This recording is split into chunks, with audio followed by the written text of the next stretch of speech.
Hey, maybe some of you already knew that I was dating. It seemed like a few people caught on, and I met some of you in New York while I was on a date. I told all my friends, but I never really talked about it online until it ended. Hello. you know, I'm not feeling too well these days, and I realized what better time to vlog? It's a good motivator. Not that I would do something to film things, but it does help me kind of get up and gives me something to do. This is me verbally processing why it ended. This person that I used to talk to like all day every day is now gone, and I feel such a void. And I think that's probably what's making me sad.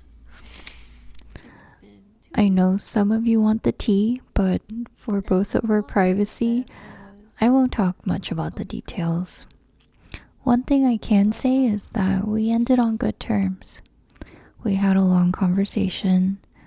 We said goodbye. We both said thank you to each other. We were so grateful to know each other while we did, and hope to be friends maybe after many, many months pass by. I have a lot of doubts about whether we will be able to be friends, but the point is, we broke up, and I cried a lot, all day long for 3 days. Then it became less and less. By the time I filmed this, on day 12, I was crying maybe every other day, not every day. And this is post-breakup, day 13.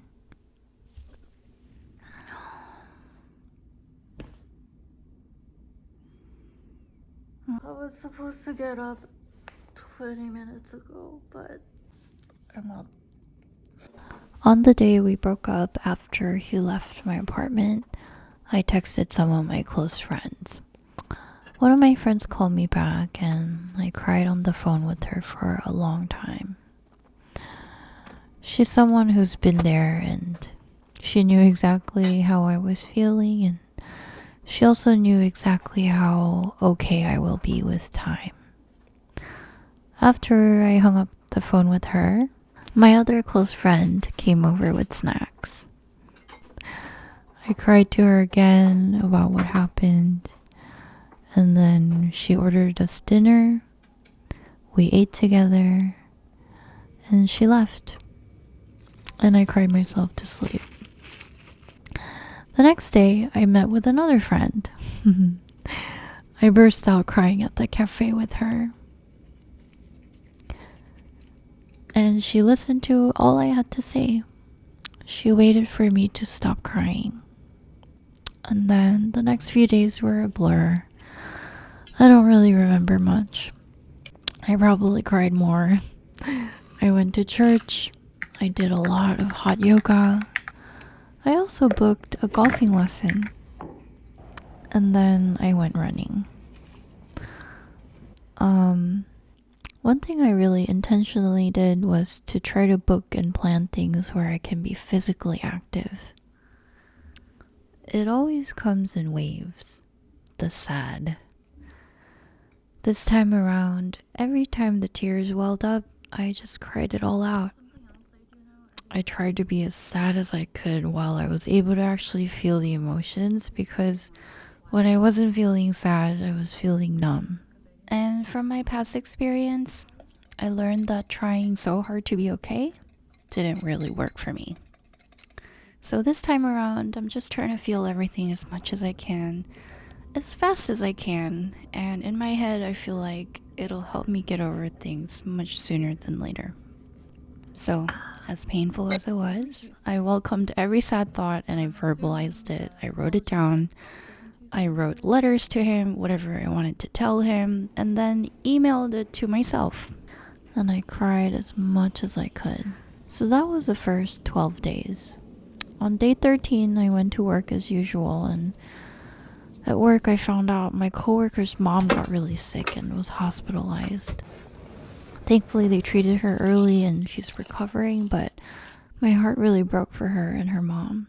Can you imagine how devastated and worried she must have been? I can't even start thinking about this happening to my mom.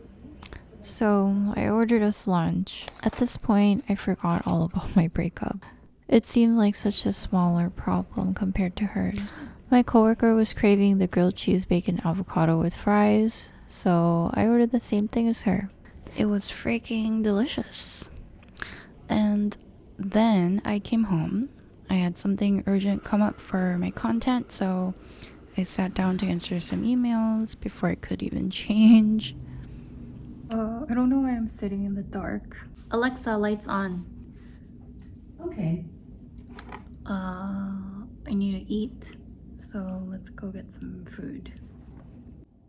And although I was exhausted, I decided to cook. Well, I started rummaging through my freezer to see what I could cook. But I decided to cook instead of ordering in because I know that cooking really heals me.